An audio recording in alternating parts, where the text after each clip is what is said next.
Muy buenas. Antes de comenzar, quiero agradecer al comité organizador de este curso por la invitación para participar exponiendo este tema, en forma muy particular a mi buen amigo Fernando Ortiz Galván, quien se acordó de nosotros los panameños para poder participar de alguna forma. El tema que vamos a tocar hoy es un tema relevante para todos, principalmente para quienes atendemos pacientes en condiciones graves, como es el paro cardíaco intrahospitalario. Pero vamos a hacer un enfoque particular a cómo prevenir el paro cardíaco intrahospitalario. Estos son mis potenciales conflictos de interés, los cuales no tienen mayor relación con la conferencia que vamos a dictar el día de hoy. Esta es la forma como vamos a evaluar el tema. Vamos a dividirlo en estos diferentes pasos y vamos a comenzar viendo algo de la epidemiología. Entendamos que el paro cardíaco en general es lo que llamamos la enfermedad sin enfermos. ¿Por qué? Porque en los hospitales son muy pocos los pacientes que están hospitalizados por este diagnóstico de paro cardíaco. Habitualmente el paciente que sufre un paro cardíaco en su altísimo porcentaje es un paciente que fallece antes de llegar al hospital y no ocupa camas de hospital. Entonces, si vemos en esta gráfica, que es una gráfica de principios del siglo XXI, pero que sigue siendo muy relevante, es cómo la muerte súbita cardíaca equivale a las muertes por eventos vasculares cerebrales, por SIDA, por accidentes de auto, por cáncer pulmonar y por cáncer de mama juntos en un año. En los Estados Unidos estamos hablando de que pudieran estar ocurriendo alrededor de unos 1.000 a 1.100 paros cardiorrespiratorios diarios. Estamos hablando de una cantidad inmensa de pacientes que fallecen y todo lo que está en la columna de la izquierda son considerados problemas serios de salud pública y muchas veces se olvida la importancia de la muerte súbita. Quienes se mueren, como en todos los eventos de este tipo, son más frecuentes en etapas avanzadas de la vida. Tanto en hombres como en mujeres es más frecuente que mueran los pacientes y que presenten paros cardíacos en el hospital por sus comorbilidades y por todos los otros problemas médicos que pudieran estar asociados y a su condición general. Sin embargo, con el paso de los años, lo que se ha visto es que el paro cardíaco ha ido reduciendo su mortalidad de forma gradual. Obviamente esto tiene mucho mayor impacto en las líneas azules, en lo que ocurre fuera del hospital, debido a que los programas de entrenamiento en reanimación básica que se han ido dando a la población general, sumado a los programas de desfibrilación pública, han hecho que cada vez sean más los pacientes que tienen oportunidad de salir de un paro cardíaco cuando ocurre en la calle para ser trasladados a un hospital. En los hospitales, que es lo que vemos en las líneas rojas en esta gráfica, se refiere igual, ha habido una reducción, obviamente no tan marcada, pero ha habido una reducción a lo largo de 1985, cuando comienza a hacerse todo el entrenamiento general en BLS y ACLS a todo el personal. Vemos como de 40 por 100.000 habitantes ha ido bajando a prácticamente 20, ha sido una reducción del 50%.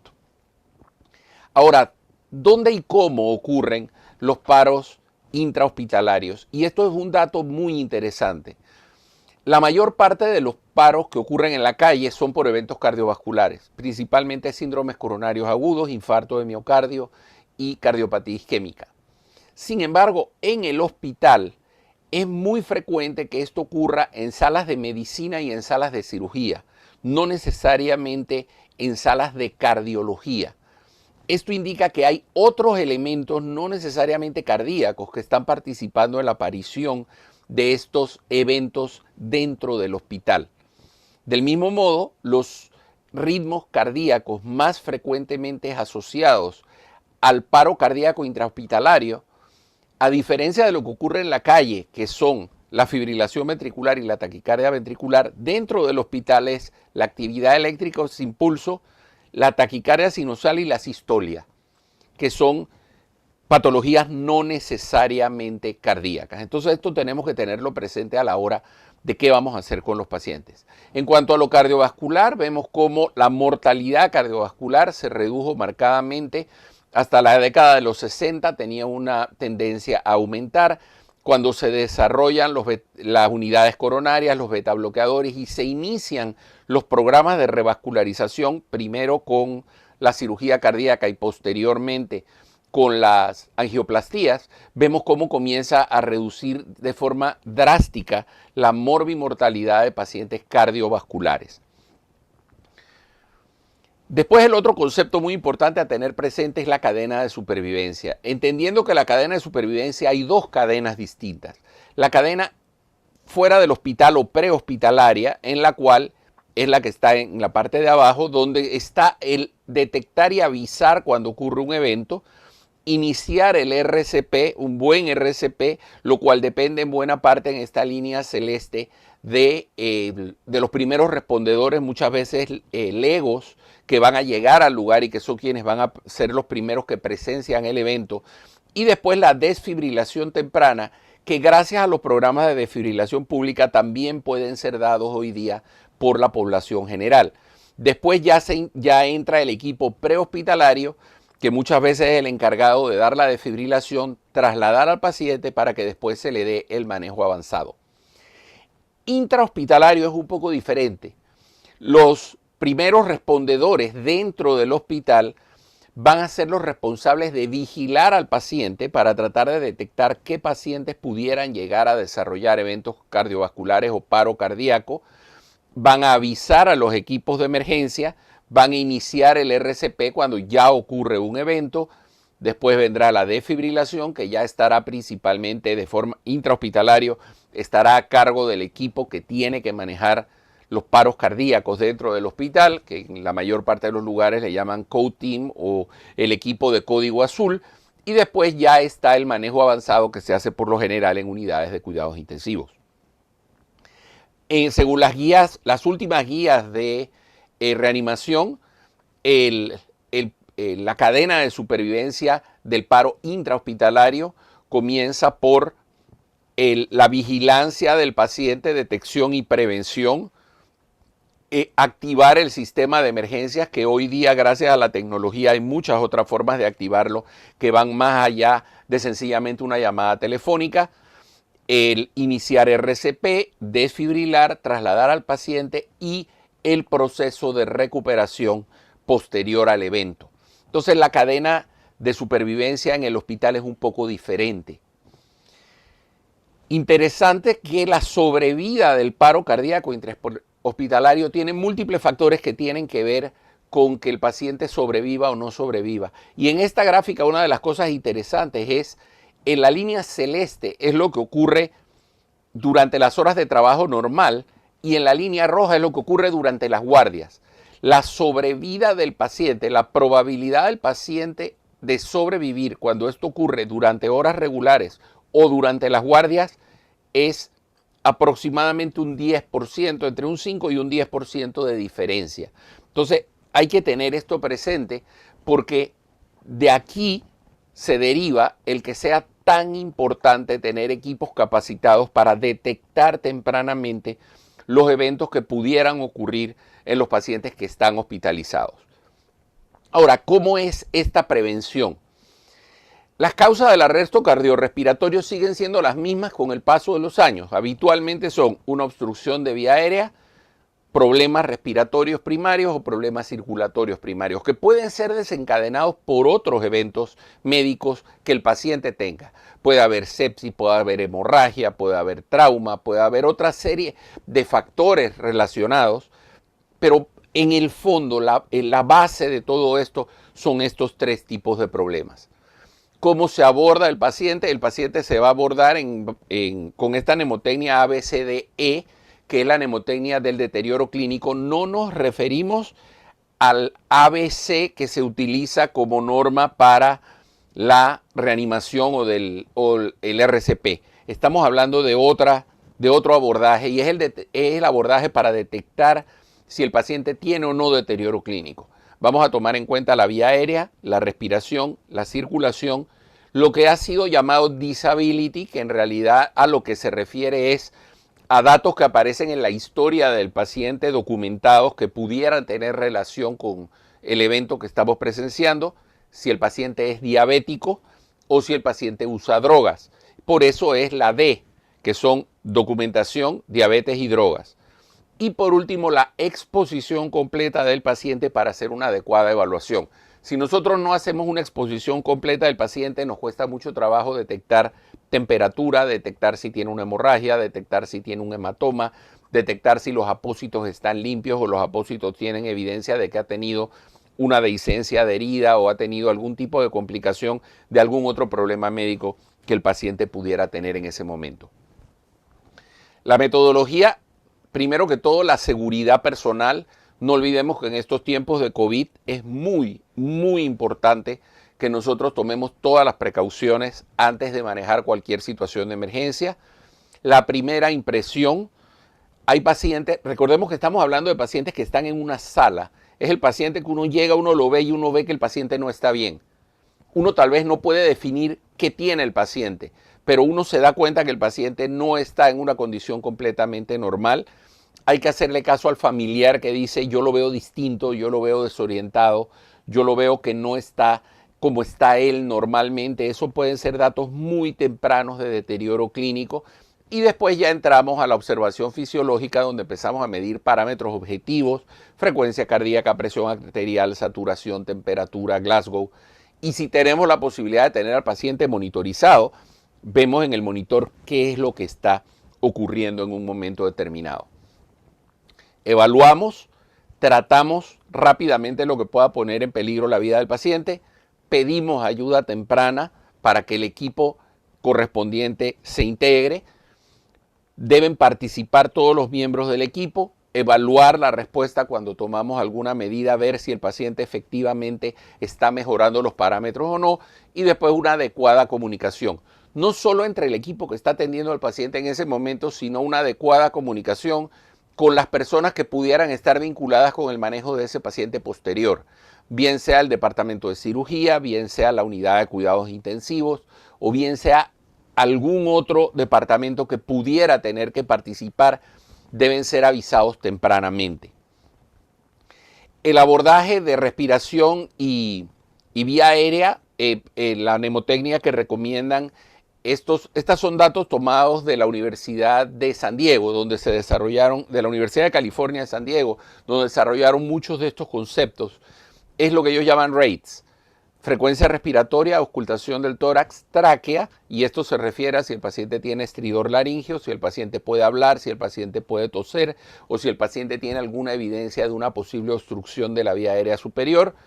Cuál es el esfuerzo del paciente para respirar, utilización de músculos accesorios, ver qué pasa a nivel supraclavicular y supraesternal, y la medición de la saturación, entendiendo que la saturación de oxígeno junto con los monitores cardíacos son de los dos de los equipos que más han contribuido a prevenir paros cardíacos, porque permiten detectar tempranamente el deterioro del paciente.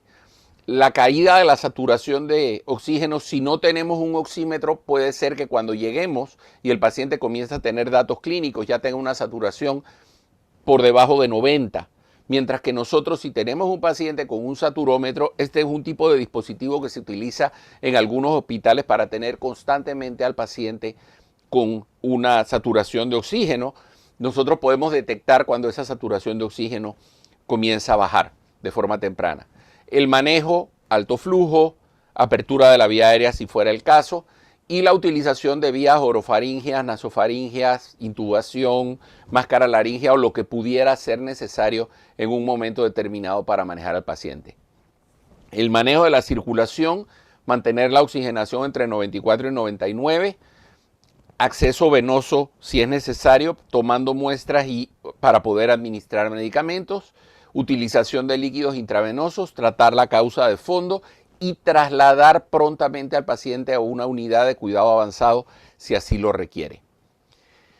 Recordemos que desde el punto de vista circulatorio, tanto la asistolia como la actividad eléctrica sin pulso no necesariamente tienen una causa cardíaca.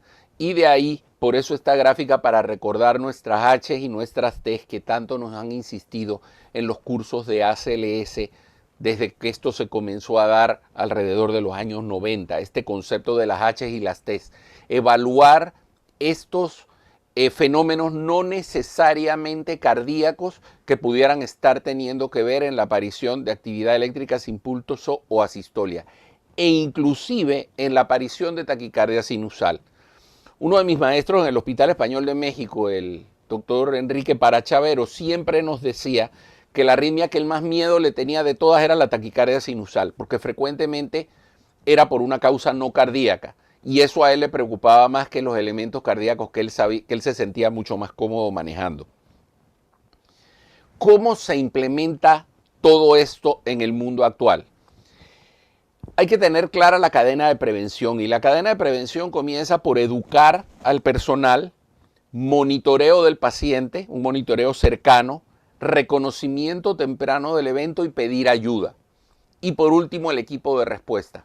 Pero en esos pasos, fíjense que esto es una cadena completamente diferente, porque es una cadena enfocada únicamente en la prevención de los eventos que llevan al paro cardiorrespiratorio y ayuda a prevenir el deterioro clínico, paros cardíacos y mortalidad, admisiones a cuidados intensivos e intentos inapropiados de reanimación. Y aquí hay que hacer un pequeño paréntesis de que es muy importante identificar, sobre todo cuando comienzan las guardias, y esto lo recuerdo yo desde mis años de residente, donde siempre se hacía énfasis en qué pacientes en la sala estaban en condiciones donde había una orden de no reanimar en caso de que ocurriera algún evento, por su condición previa, por el deterioro general que tuviera el paciente. Estas son decisiones que tiene que tomar el paciente, la familia, los médicos, tienen que estar bien conversadas y todo el equipo debe saberlo.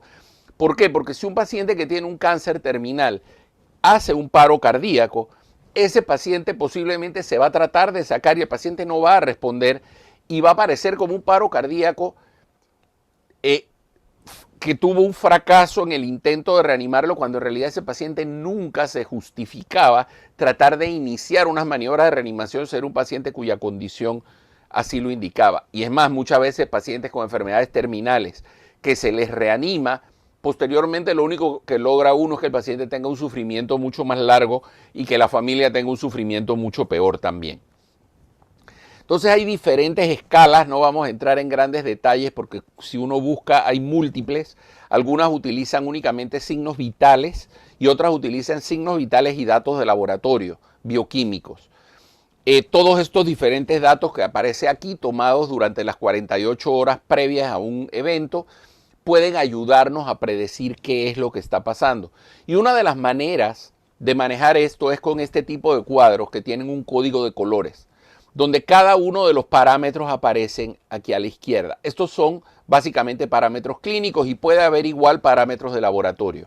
Entonces se van poniendo puntos en estos cuadros arriba, se pone la hora y se van poniendo puntos según cómo está el paciente en cada hora para llevar una evolución de cómo van cada uno de estos parámetros. Esto funciona similar a lo que pudiera ser una escala de Apache.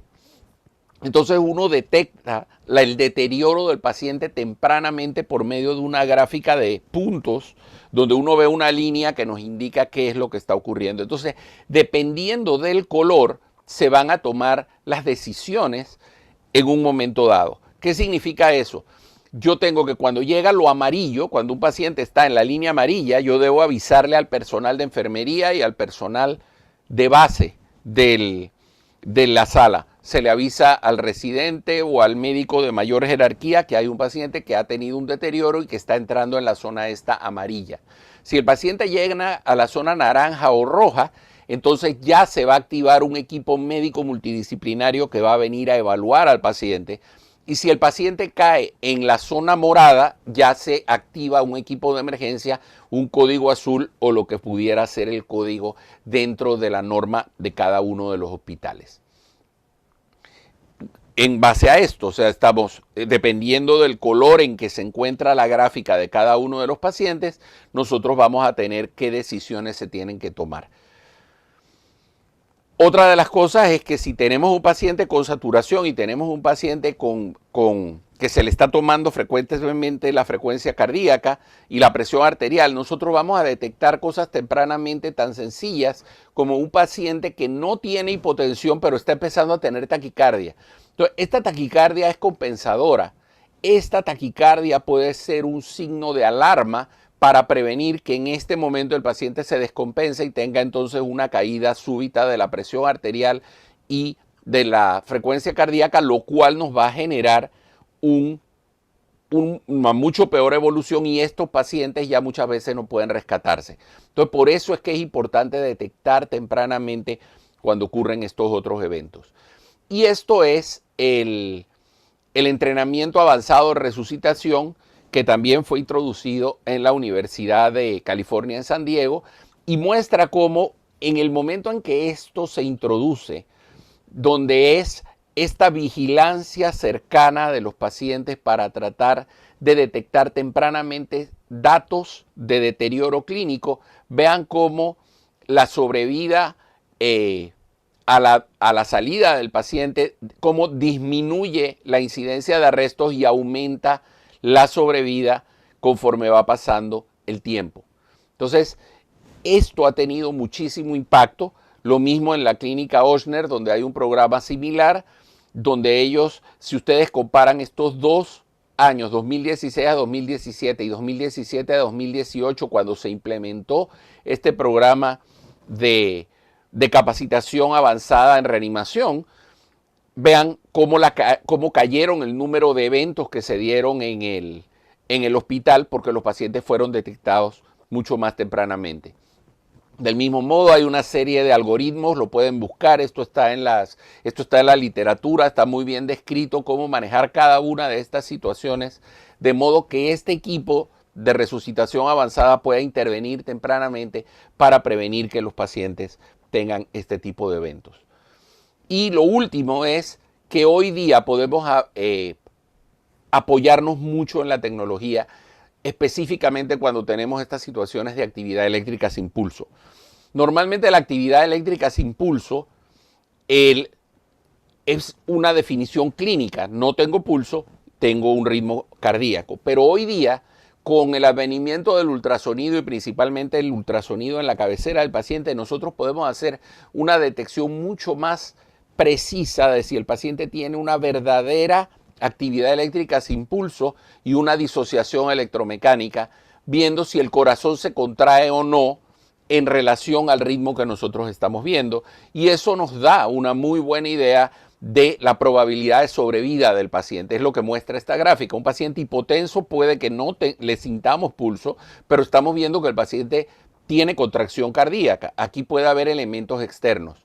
Mientras tanto, un paciente que tiene una actividad en el monitor, pero no tiene contracción cardíaca, ese es un paciente que lo más seguro es que ya está en una etapa que no vamos a poder rescatarlo.